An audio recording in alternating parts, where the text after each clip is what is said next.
Üdvillő módon mindenkinek!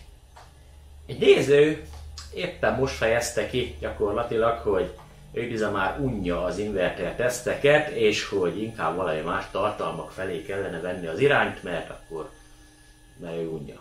Hát igen, vannak dolgok, amiket ununk, alapvetően nézőpont kérdése, hogy ki mit un, hogyha például egy kirándulós csatornán mindig kirándulnak, és odaírom neki, hogy hát én unom a kirándulást, csináljál már inkább, mit tudom én, főzős videót, mert nekem az jobban tetszik, odaírhatom nyilvánvalóan, de a válaszom se fogok csodálkozni, hogy azt írja majd nekem vissza, hogy de mi kirándulni szeretünk. De régen főztél? Hát igen, régen főztünk, de most kirándulunk. Na, most mi invertert tesztelünk, és kérlek szépen, Zoli elküldte a kis pici inverterét, érted, a kis pici inverterét tesztre, ugyanis akarja látni, hogy mit hozok ki belőle. Meg azért így alaposabban megnézzük egy kicsit, stb. Akármi, az ő szavaival élve. Tehát ő olyan dolgokat nem vizsgálna meg, amiket én igen, és hát ha segít ezzel a csatorna többi nézőinek gyakorlatilag. Hát én egyetértek ezzel, hogy mindenképpen segítség lesz, mert látjuk ezt is majd, hogy működik. Például a akkukommunikáció működik-e, vagy nem, behúzza az adatokat, nem húzza az adatokat, stb. Mit tudom én.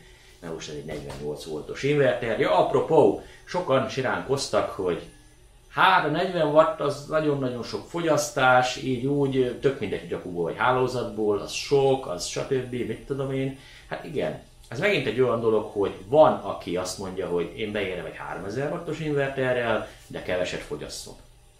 Valaki meg azt mondja, hogy én egy 6000-essel érem csak be, a 3000-es nekem kevés.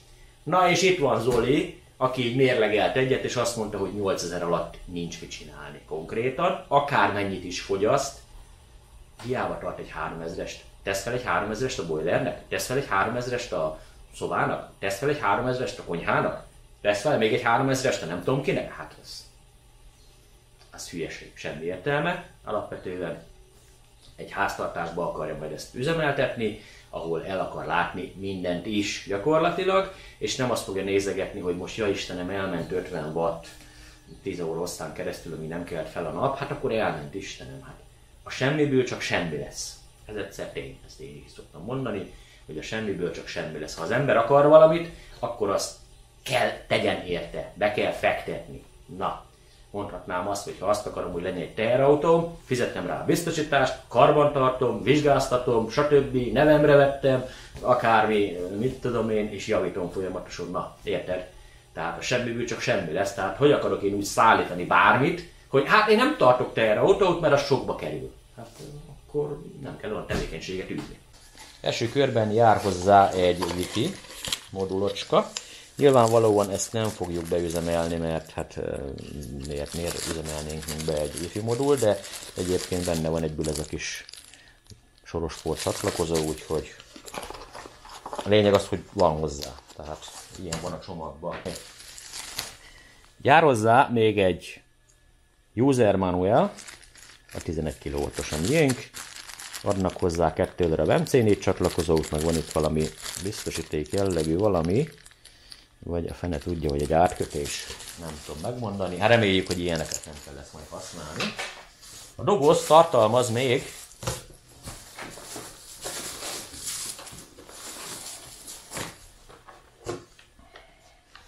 egy ilyen süteménykészletet konkrétan. Ja, ezt nekem küldte. Ó, köszönöm szépen, nagyon kedves vagy, de elmajszolom menet közben. Nektek ilyen nem lesz, ha ilyet vesztek.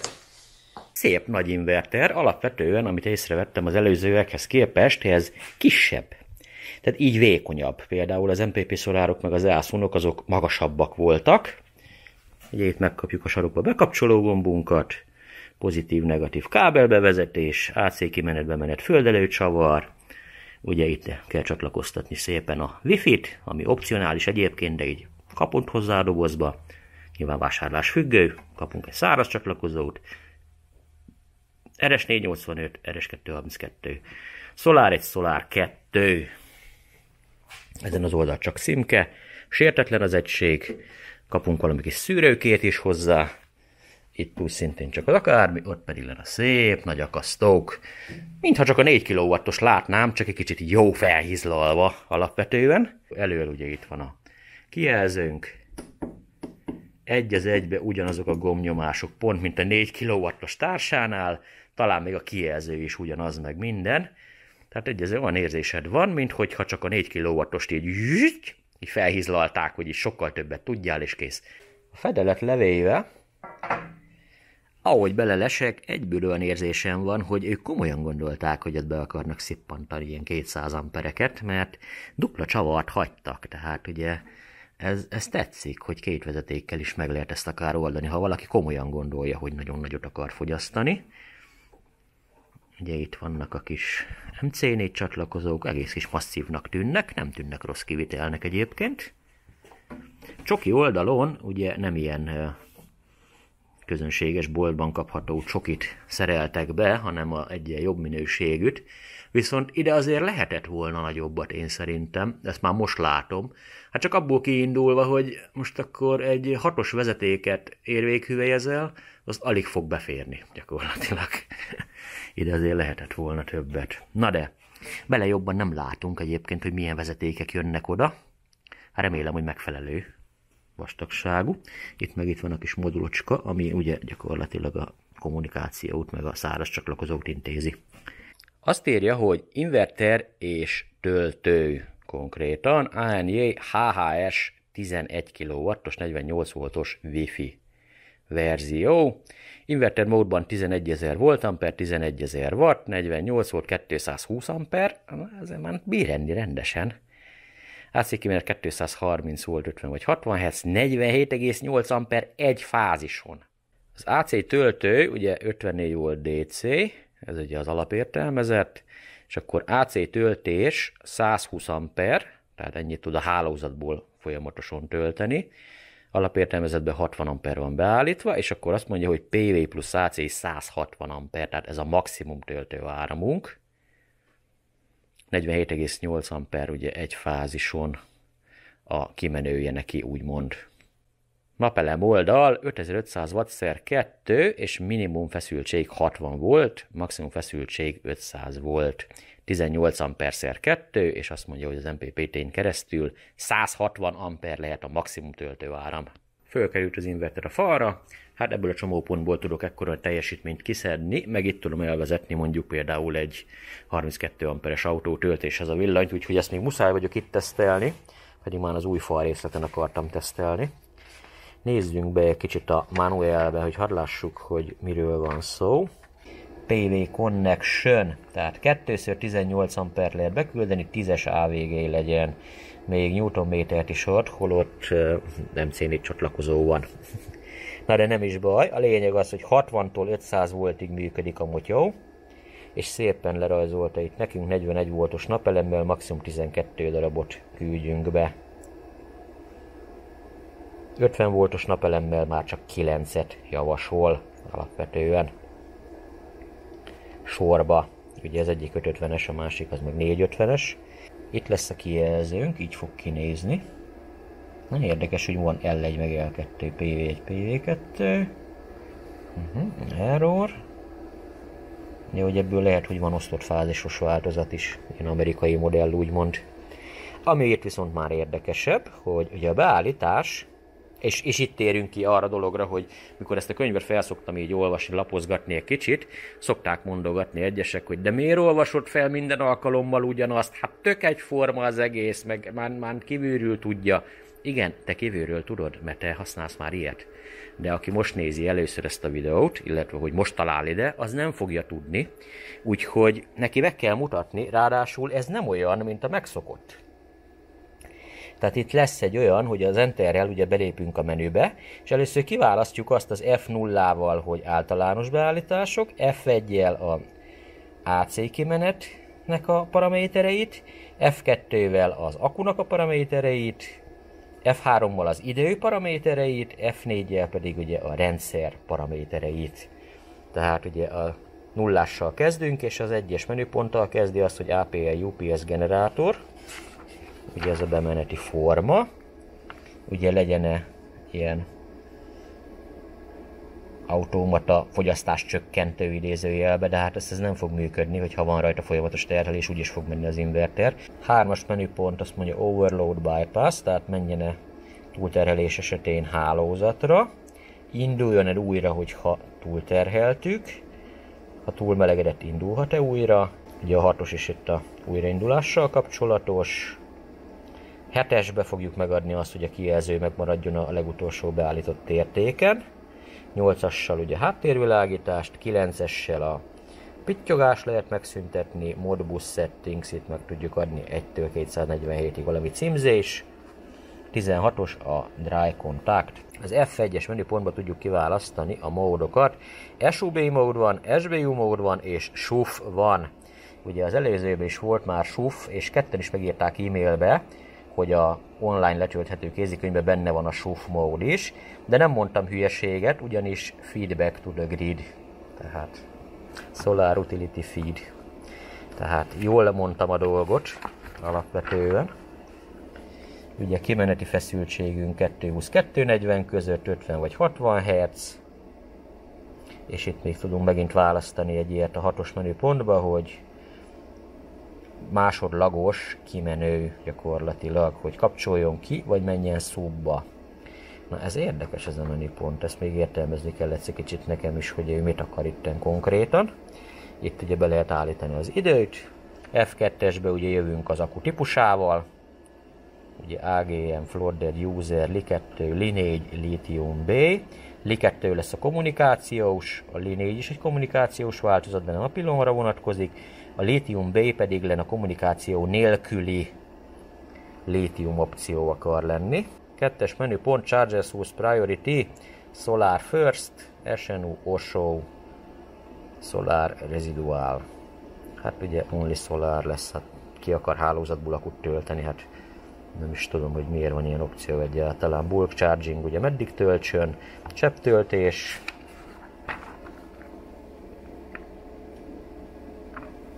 Ugye mikor jöjjön hálózatra, mikor jöjjön vissza akkura, van full, és ugye van itt százalékos beállítás is, gondolom ez kommunikációtól függ, hogy milyen akut állítottunk be. Hol kapcsoljon ki a készülék teljesen, hány voltnál.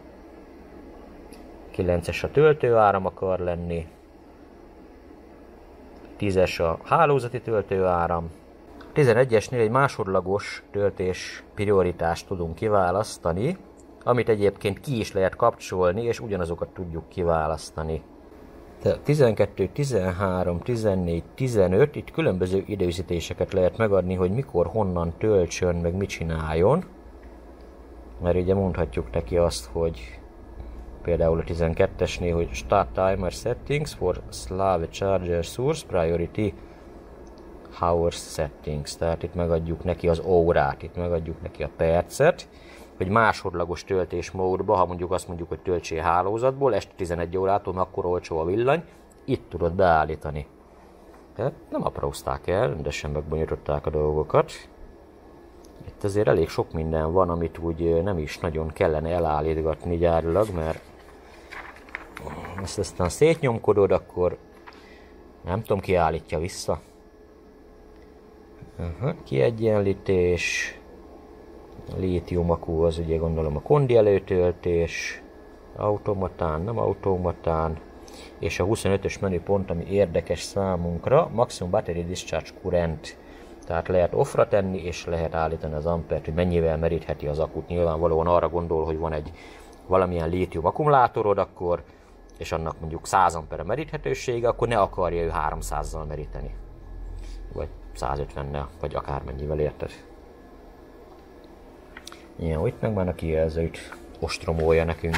Az ilyen hibakódokat is teljesen más elnevezést kaptak a megszokottnál. A figyelmeztető kódok úgy szintén teljesen más elnevezést kaptak. Nem mintha bármit is számítana, de nagyon belenyúltak a rendszerbe. És akkor itt egy kis hibaelhárítás, stb. Akármi. Fölszereltem a készüléket, úgyhogy azt mondom, akkor kezdjünk az unboxinggal. És akkor megkezdjük a tesztet. Talán, hogy miből élünk. Új, hát ez nagyon jól néz ki már most. Nézd meg, milyen gyönyörű szép hallod. Nagyon jó a csomagolás, tetszik. Lássuk, mit rejt a dolog. Júj, te, csokiba van mártva. Udastek. Hű, öregem, na halám. Az igen. Ez nagyon jó te. Azt megéri megvenni.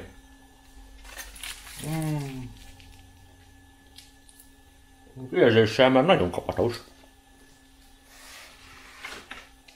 Ezt hamar szeretem. Inkább be is zárom. Köszönöm, biztos. Nézzük akkor az invertert. Az MC4-es csatlakozók egyébként teljesen tökéletesek. Hát a hálózat oldali csoki, meg ugye a kimenő csoki az borzalmas. Csavarnak nincsen feje normálisan, alig tud meghúzni, nem fér bele a vezeték, tehát azért egy legalább 6-os vezetékkel azért dolgozni kellene, hát csak 11 kW-ról beszélünk. Hiába érvékhüvelyeztem fel, a másik akkor már levágtam gyakorlatilag, nem tudtam egyszerűen beletenni. Úgyhogy nem bírtam vele alapvetően, úgyhogy levágtam. Hát. Úgyhogy ha nincsen rajta érvékhüvely, akkor még legalább belemegy normálisan, így viszont nem megy bele. És nem az a probléma, hogy szélességre van hely, befele nincs mélysége a csokinak egyszerűen. Az akku oldal csatlakozója az egyébként nagyon jó, és tényleg két ilyen engedelmesebb vezetékkel lehet dolgozni, nem kell egy ilyen hatalmas, nagy, újnyi vastag vezetékkel dolgozni. Itt nekem most csak 25-ös per pillanat, de provizorikusan a teszt erejéig elég lesz biztosan. Építettem ide egy tornyot, és akkor külön kamerával veszem fel a kijelzőt, mert panaszkodtatok, hogy nem látjátok, meg homályos, meg stb. Hát szerintem így is homályos lesz, így is tükröződik, de mindegy. Na, valamit kell csinálni, próbálunk valamit. Azt mondom, hogy töltsük elő a kondenzátort, az a leges-legelső dolog. Hát nézzük, hogy minden rendben van-e vagy nincs. Ugye, hogyha nem emelkedik a feszültség, akkor baj van. Ha a feszültség emelkedik, akkor nincs baj. Már pedig len szépen csendben emelkedik. Ugye egy izzó van sorba kötve, és az izzó nem engedi, hogy túl nagy áram szaladjon be egyszerre. De a kondenzátor az feltöltődik, ettől függetlenül kikapcsolt állapotban van a készülék, ez a fontos.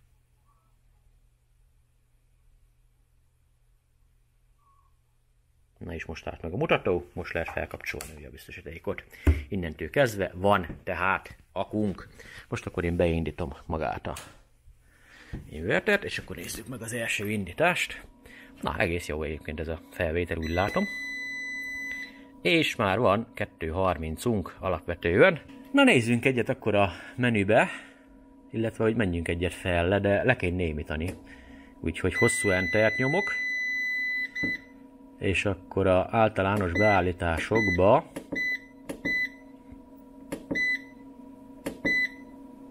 az ESP-t azt már most azonnal. És az ND, az ugye a buzzer akar lenni, hát nem tudom, egyesre gondolom. És akkor elvileg abba hagyja a visítozást. Ja, még a menübe voltunk, oké. Na, tehát így néz ki a főképernyőnk alapvetően. Mutatja, hogy 50 Hz, 23 volt, amper 0 watt, L1, ugye 55,7 volt az akku. Nincs fogyasztás, PV1, PV2, semmi gyakorlatilag. És mutatja külön a PV1-et, ami 25 voltos per pillanat, és mutatja PV2-t, ami 24 voltos per pillanat. Megsugom, hogy nincs felkapcsolva a PV1 se konkrétan, szóval nem tudom, hogy honnan van neki 25 voltja, meg 24 voltja, de mindegy. PV1, PV2 day.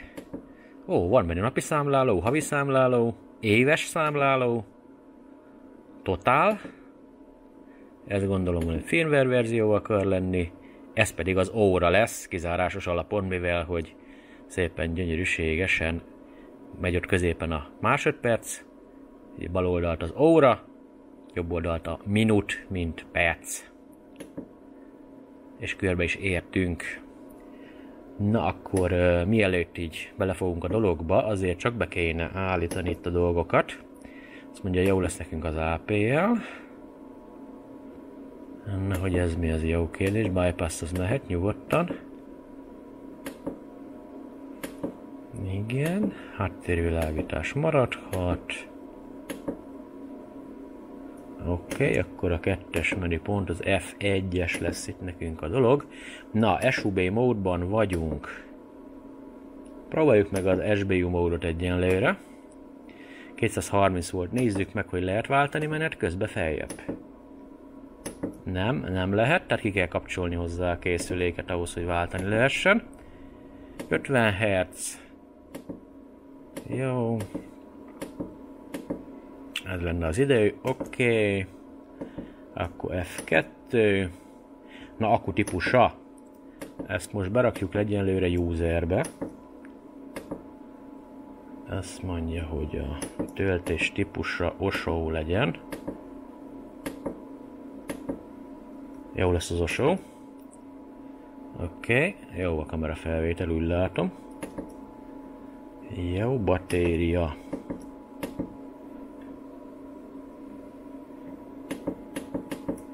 Ez elég lesz nekünk 55,5-re.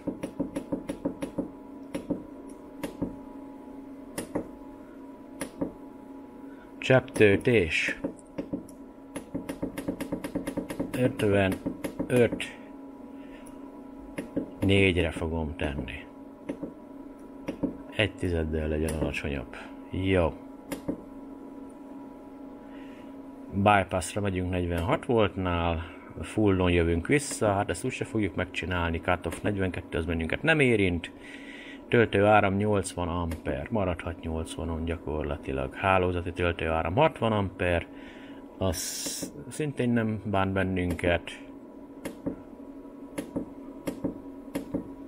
Itt megint valami órát, stb. Lehet megadni. A másodlagos töltést.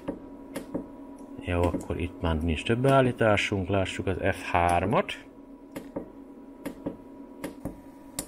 Hát majd mindjárt kiderítjük, hogy mit tud ez az F3 egyáltalán, ami már nem tudom fejből. Oké, megellenőriztem, nem kell semmit az F3-ba állítani, tehát ami minket most itt érintene. Tehát akkor úgymond be vagyunk állítva, tehát jelen pillanatban SBU módban megyünk. Szóval tehát fogok mérni egyet itt a védő és a fázis között, és azt mérem, hogy 95 volt. Akkor mérjünk egyet a 0 és a védő között, ott meg azt, hogy 167 volt. Nincs penrelénk, ezt már most kijelenthetjük. Na most akkor felkapcsolom a napelem oldalt, először csak az egyeset. Azt mondja, hogy felkapcsolunk neki itt. Némi kis háztetőt. PV1 az 255 voltos. Hát üres járó a PV2 az még 41 voltos. Adok egy PV2-t és akkor neki hallassuk, hogy mit csinál. PV2 az 369 volt. PV1 257. Oké, tehát 2 munkapontos MPPT-nk van a valóságban is, nem csak ezt mondja. Akkor van napelemünk, van akunk, van 230 voltos kimenőnk. Most azt fogom csinálni, hogy felkapcsolom neki a hálózatot. Meg is jelent azonnal a kis villany, oszlop, bár inkább távvezeték egyébként, mint sem sima villanyoszlop. Lényeg az, hogy ez egy percen keresztül villogni fog itt nekünk. 1,1 watt a felvett per pillanat a hálózatból. P pozitívban vagyunk, és akkor remélhetőleg még a mai nap abba hagyja a villogást. Jó, abba hagyta a villogást. Na most akkor nézzük azt a dolgot, hogy mit teszik a készülék üres járatba. Jelen pillanatban ugye SBU módban vagyunk, van hálózat, de nem használjuk azt. Tehát csak az akkura támaszkodik, napelem nincs per pillanat. 1,63 ampere. Nézzük meg azt akkor, hogy mi történik, hogyha én hálózatra váltok, napelem nélkül, tehát este. Ahhoz be kell lépjünk a menübe, és az F1-be, SBU-ról áttenni magunkat, nem SUV-ba, mert az a betápláló mód, hanem SUB-ba. Át is váltott egyébként a relé, gyakorlatilag. Látható, hogy most a 230 van. Ilyenkor az akkuból hát ilyen vegyes értékek jönnek. Ilyen 800 mAh és 1,27 között ugrál. Nem stabil, egyáltalán nem stabil. Hálózatból vételezett, 39 watt.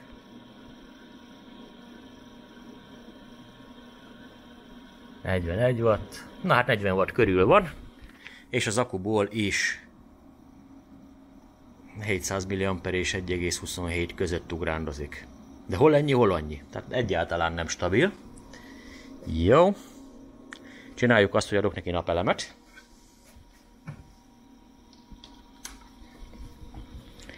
Most mindjárt bekapcsol a napelem. És akkor megnézzük, hogy itt mi történik.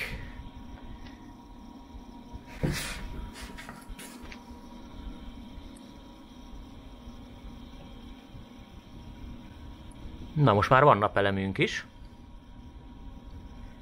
Hálózatból vételezett 22 watt, P pozitív, ez mindenképpen egy jó jel. És az akkuból még mindig eszünk 700 mAh-t.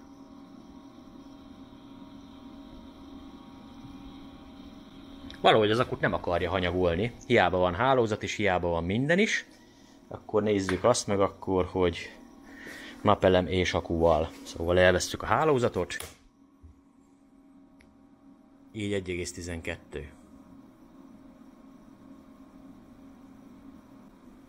Elveszem a napelemet is.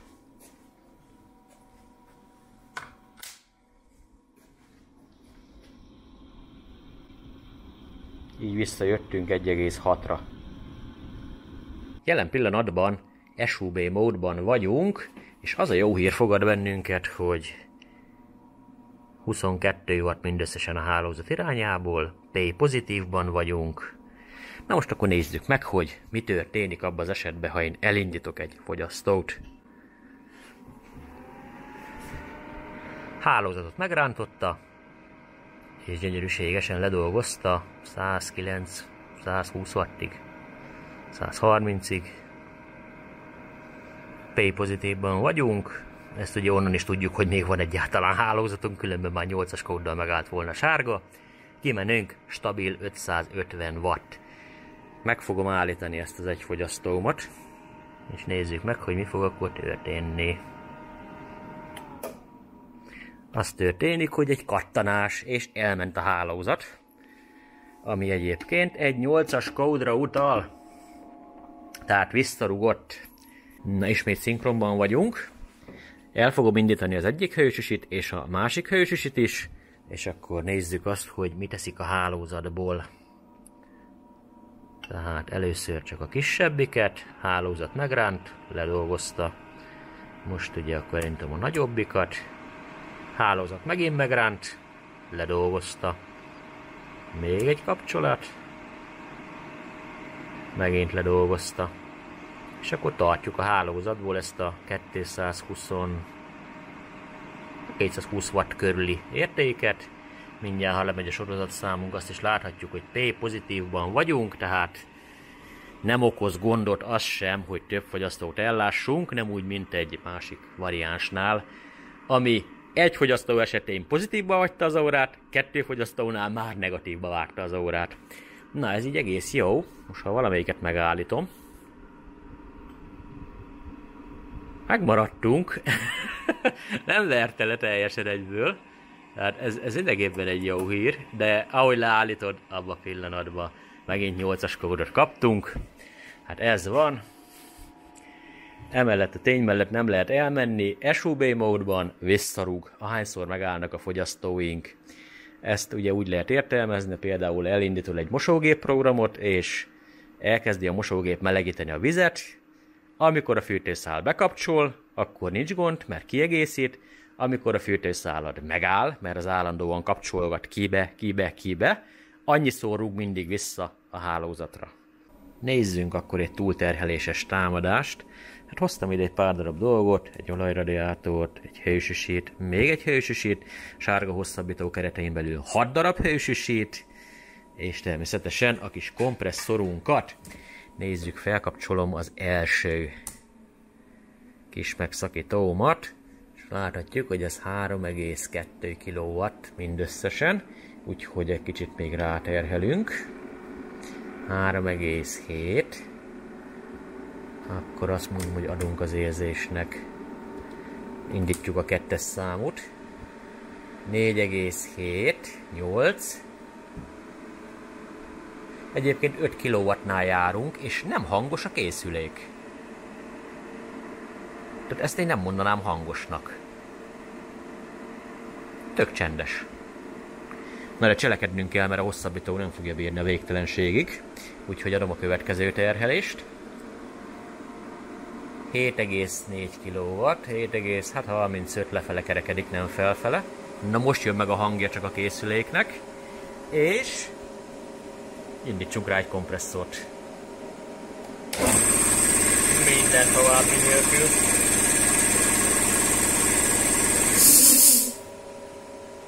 Alapvetően még van terhelést ide tenni kell, mert ez így nem állapot. Úgyhogy hozok ide egy villanykályhát. De addig leállítom itt a dolgokat, hogy addig ne olvadjon el itt az egész mindenség. Mégse vagyok azért felkészülve rá, hogy itt ilyen közel 25 ampereket húzzak át egyszem ilyen kis ajzaton keresztül. Lássuk akkor a második próbát, most egy kicsit növeltem itt a dolgokon, most már akkor itt játszik az olajkályha is, az olajradiátor, egy hősüsi, plusz 6 darab ugyanilyen, és egy 1,2 kW-os, plusz a kompresszor természetesen. Nézzük akkor a dolgot, én elindítom most egyszer csak a egyik oldalunkat, ami 3,22 kW, ezen kicsit kövérítek. Jó. Azt mondom, hogy indítjuk a 2-es számút. Olajradiátor. Plusz villanykályha. 8 kW. És a 8 kW-ra ráhúzunk egy kompresszort. Minden további nélkül. Na most ezt nem lehet a végtelenségig csinálni, mert ez a biztosíték nem fogja bírni ezt a terhelést. Amit látjuk, az óra az ki van akadva, de kegyetlen. Úgyhogy rányomok egy kis pluszt még. És ott van, 11 kW-nál még nem tiltott, de visítozik, hogy van baj. Viszont most úgy látom megállapodott 10 kW-ba, és ez tartja is minden probléma nélkül.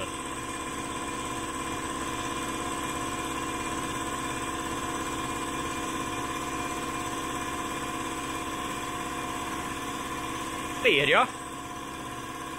Nagyon jó.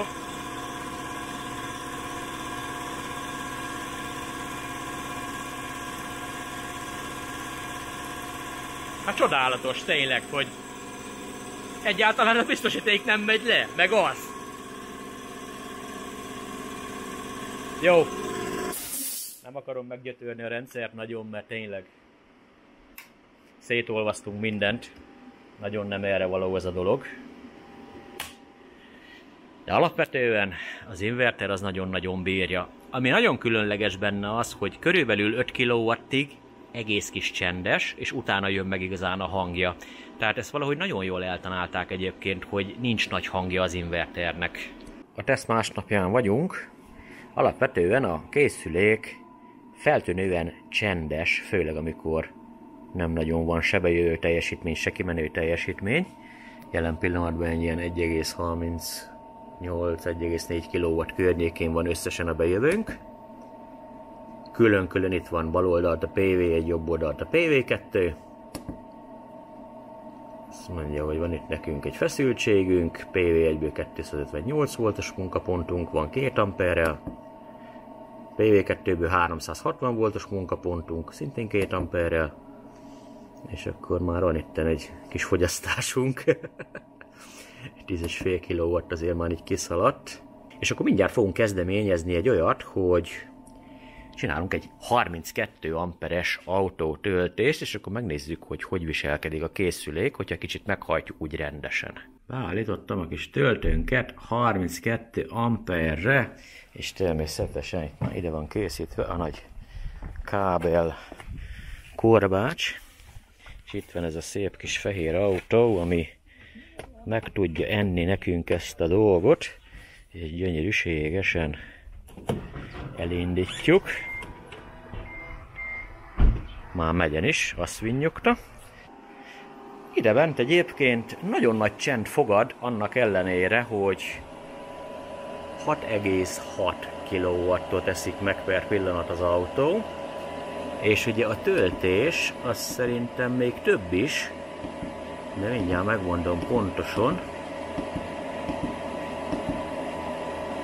Azt mondja, hogy PV2, PV1, ott van egyébként 4,14, 4,95, együtt 9 kW az, ami a napelemből bejön, és bőgetjük közel 7 kW-tal, ahhoz képest csendes a készülék, azt lehet elmondani. Szó szerint csendes. Nézzük itt a hőkamerás jelenségeket, tehát ugye az olajradiátorunk, mint mondottam, az szépen fűtöget.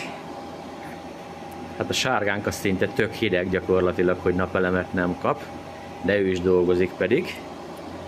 És akkor kicsit balra fordulok, és hát ahogy az érződik, a bal sarka a készüléknek, ami egy kicsit melegebb az átlagnál, odafent viszont semmi melegedés nincsen. Szinte nem is lehet egybeolvad a környezettel mondhatni, de hát azért látszik azért, hogy ott van. Hol szívja be egyébként a hideg levegőt, látszik szépen gyönyörűen. Ott a háttérben az a kartonpapír, amivel el van vakítva az ablak, hogy itt lehessen valamit látni a teszten. És akkor ott vannak a csatlakozások is. 36 fokos, tehát semmi abszurd nagy melegedés sem történik. Akku oldalon egy ilyen túl nagy melegedés úgy szintén nincs, egy 33 fokos a vezeték. De az is lehet egyébként, hogy ez csak a melegtől, amit ide fúj igazából. Tehát nem azért van ez, mert annyira melegedne a vezeték, hát ellátjuk szinte napelemből az egész. Sőt, mi az, hogy szinte teljesen ellátjuk az autótöltést, és ellátjuk még az olajradiátort is. Gyakorlatban, úgyhogy így jók vagyunk. Itt érzem, hogy meleg egyébként maga a készülék, és valóban meleg. De itt fújja ki egyébként a meleget. Na, most én bejáratom rendesen. Mondjuk egyből nyílgázon. Jó, nem veszélyes. Alapvetően most majdnem megmutattam egyébként, hogy mennyi a pontos kilowatt érték. De majd most megmutatom. Tehát nem nyílgáz ez egyáltalán. 5 kW alatt vagyunk mind a kettő stringen. Az áram az viszont határértéken belül mozog. És itt is ugye fogyasztunk, mint mondottam. Az előbb azt nem mutattam. 1,5 kW per pillanat. Jó. Nagyon szuper egyébként. Egyetlen egy dolog maradt már hátra csak, mégpedig len, hogy az inverter képes-e kommunikálni egy arra alkalmas akuval. Nos, hát legelőször is nézzük meg, hogy mit ír a könyve. A könyv szerint a Li 2-es beállítás lesz az, ahol pilon protokollba akar majd kommunikálni az akuval. Hát nekünk nem pilon akunk van, viszont a protokollunk az pilon attól függetlenül. A Lithium 4-es az valamilyen standard kommunikáció, de úgy szintén valamilyen BMS-sel. A Li-Bay az pedig len, mikor lítium akut alkalmazunk, és nem kommunikálunk, tehát nem akarjuk összekötni őket egy kábellel, hogy ők egymás között lebeszéljék a dolgokat, tehát mi adunk meg minden beállítást, azaz feszültséget, kikapcsolást, töltőáramot, stb. Mindent. Van itt még egy nagyon fontos dolog, ahhoz, hogy kommunikálni tudjunk, ahhoz kellene tudjuk a lábkiosztásokat, tehát senki nem fogja az ujjából kiszopni, hogy melyik lábat hova osztották ki. De szerencsére ez a könyvben szépen le van írva. Tehát 1-es láb a 485B, 2-es láb a 485A, 7-es láb a 485A és a 8-as láb a 485B. Tehát ez az inverter oldal, és milyen szerencse, hogy pontosan ugyanazt a protokollt használja a BMS-ünk is.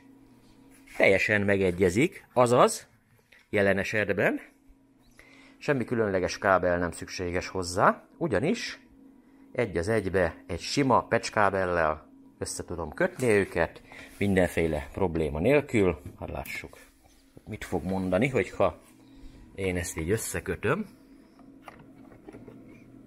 Azt mondja, hogy itt az RS485-ös portba csatlakoztatom. Nézzük meg a beállításainkat. Hosszú entert nyomok. Bemegyünk az F2, tehát a batéria beállításokba. Userbe vagyunk per pillanat. 56,4 voltos a maximum töltés. 54 voltos a csepptöltés, 46 voltos a bypassra állás. Fullba jövünk vissza akkura.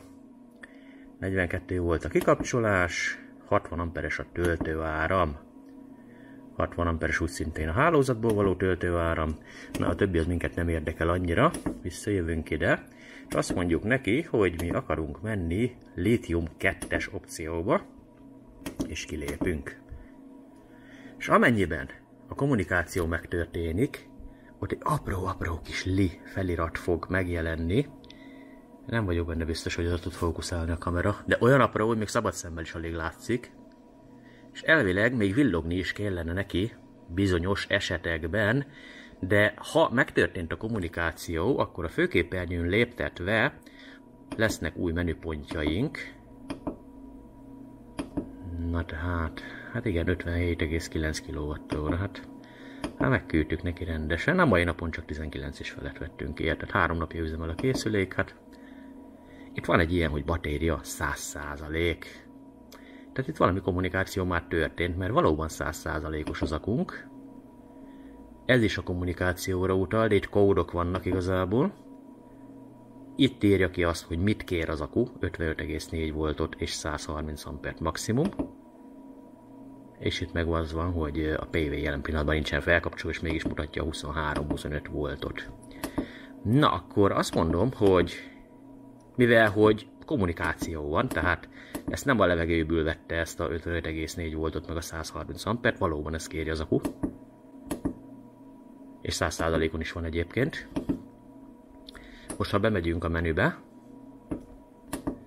méghozzá az F2-be, ott van, hogy lítium 2-es opcióba vagyunk. Only Solarba vagyunk, itt a beállítások egyáltalán nem változtak meg, tehát ezt nem változtatja meg, viszont ezt nem is tudjuk állítani, hiába is próbálom elállítani, nem lehet elmenteni. El lehet? Várjál már, van beleszólásunk? Hát akkor hogy van ez, gyerekek?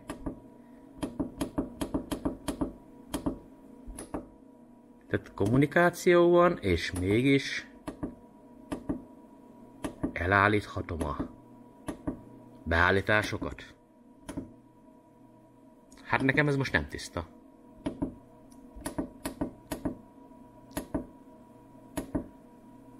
Ilyen nulla a fogyasztás.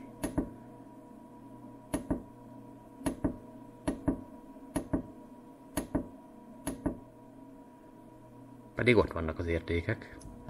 Na de jó, csináljunk egy olyat akkor, hogy én oda megyek, hogy PV1, PV2 watt, illetve hogy így nézzük akkor a batériát. Most 1 amperre merítjük ugye az akut. És kihúzom a kábelt, hogy ne legyen neki kommunikációja, hogy ilyenkor dob hibakódot, vagy nem dob hibakódot. A lítium felirat az eltűnt, de egyenlőre hibakódot nem adott.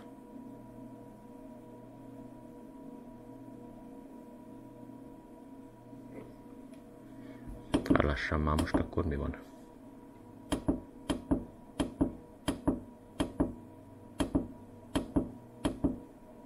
De ott a hibakód, oké, jó.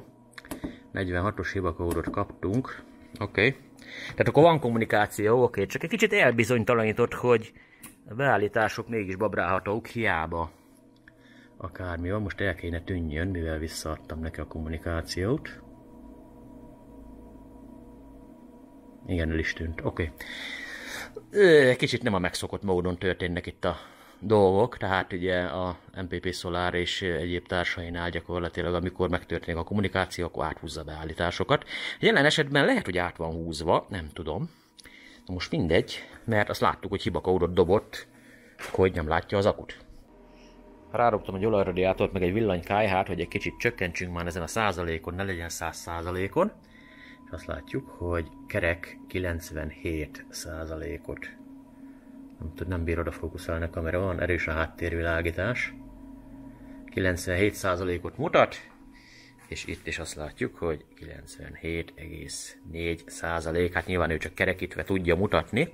Na de akkor most adok neki napelemet, és nézzük meg, hogy mennyivel kezd el akut tölteni. Sajnos a napállásunk az nem olyan nagyon jó, de hát ugye remélem, hogy nem 60 amperre elkezdi eltölteni. Tehát oda léptetek a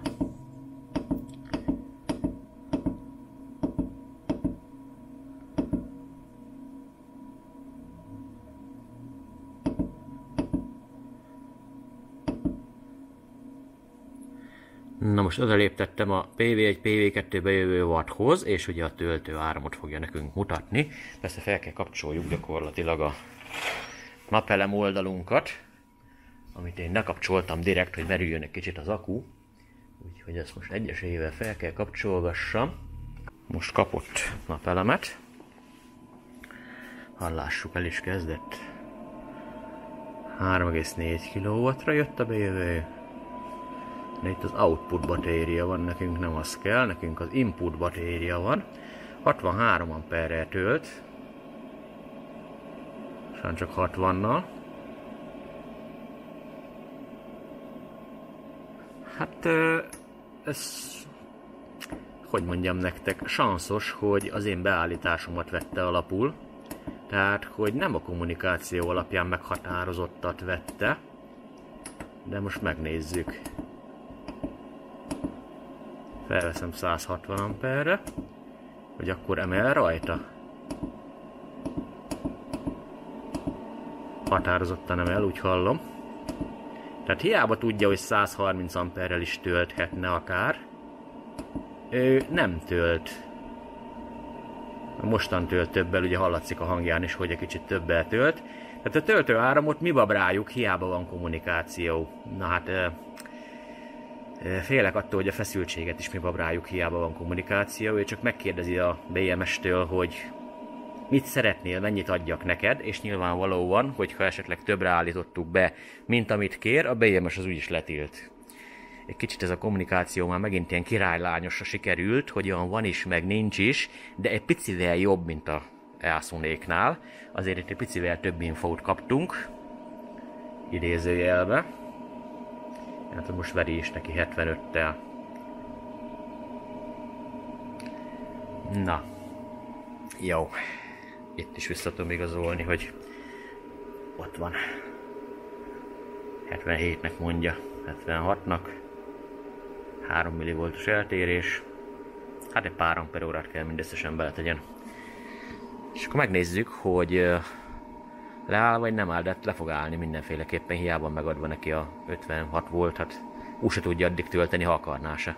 Közben feltelt az akunk. Ő azt állítja, hogy itt már gyakorlatilag semmi töltés nincs az égvilágon, tehát 0-0. Azt viszont látom, hogy itt még valamit ő még itt csepegtet, mert itt még azért nem hagyta abba teljes mértékig. Viszont a feszültséget nem verte fel 56 voltra, szóval akkor így visszaigazolta, hogy mégiscsak működik az a kommunikáció, csak nem értem, hogy miért nem javítja ki az értékeket, de alapvetően működik a kommunikáció, és jól megyen. Tehát látja, hogy mennyi az annyi. Dob hibakódot, ha levesszük róla, de ugye lehet userbe is használni, nem muszáj kommunikációval használni. Összességében a készülék szigetüzemmódban teljesen tökéletesen működik, jól terhelhető, csendesnek mondható, ennél sokkal hangosabb is volt már nálam, például valamelyik Powemerek, meg volt valamelyik, még a nagyobbik MPP Solar is sokkal hangosabb volt, mint ez. A munkapontok tökéletesek egyébként, valódi 2 munkapontos, MPPT oldalról beszélek ugye, kiterheltem 18 amperig, kibírta, én többet kötöttem rá, mint amit rá szabad kötni. Nem tudom, hogy leszabályzott, vagy csak az időjárás viszontagságainak köszönhetően nem jött be 18 amper, de nem lett baj a készüléknek, tökéletesen működik. Hát azért meghajtottuk úgy rendesen. Én nem javaslom, hogy túl sokkal toljuk túl a napelem mennyiséget, mint amit a leírása előír. Ha egy picivel több, attól biztos, hogy nem lesz baja, maradjunk ennyibe. De ne akarjál 13 kW-t kötni egy MPPT-re, mert azt lehet, hogy nem fogja jól viselni. Én, hogy rátettem ugye 6, valamennyit, ki tudta szedni az 5,4-et mindenféle gond nélkül. SUB módba működik a kiegészítés, szépen teszi a dolgát, nem táplál be folyamatosan, viszont rúg, amikor megáll valamelyik készülék teljesen. Szóval ezzel csak óvatosan, mindenki eldönti, hogy neki ez belefér, vagy nem fér bele. Kommunikáció oldalról egyébként működik, először olyan furcsán működött, hogy úgy nézett ki, mintha nem működne. A beállítások azok nem állítódnak át, de alapvetően valóban kommunikál, kiírja a BMS-ből kiolvasott adatokat. A töltőáramot nekem kellett beállítani, ugyanis ha 60 amperen hagytam, akkor 60 amperrel töltött, hiába lett volna neki több. Ha felvettem magasabbra, akkor magasabb töltőárammal töltött. Tehát egy kicsit furcsa nekem, hogy töltőáramba van beleszólásunk, mikor egyszer arról volt szó, hogy megbeszélik a BMS-sel, hogy mi lesz. De ez így működik. Egyébként nekem tetszett a készülék. Jó kis masszív, egész kis vékonyka alapvetően, tehát nem vastag. Az, hogy csendes, az hát teljesen jó. Szellőzését tekintve szerintem teljesen jó. Én nem vagyok híva az ilyen szivacsoknak, amit mögötte van, mert nem tud szellőzni normálisan a gépház tőle, de hát így találták ki, és egyébként nem melegedett túl használat során. Az is igaz, hogy nem hajtottuk 11 kW-tal folyamatosan, hanem csak egy ilyen 7,2 környékén hajtottam nagyjából, húzamosabb időn keresztül, rövidebb időre viszont felmentünk 11 kW-ig, és bírta. Szóval mindenkinek szíve joga, hogy neki tetszik, vagy nem tetszik. Ha tetszett a videó, nyugodtan dobhatsz egy lájkot, és ha még nem tetted, akár fel is iratkozhatsz. Nem utolsó sorban köszönjük szépen a Zolinak, hogy elküldte, és hogy megnézhettük, és mindenki láthatta, hogy milyen invertert vásárolt magának. Következő videóig is, csá!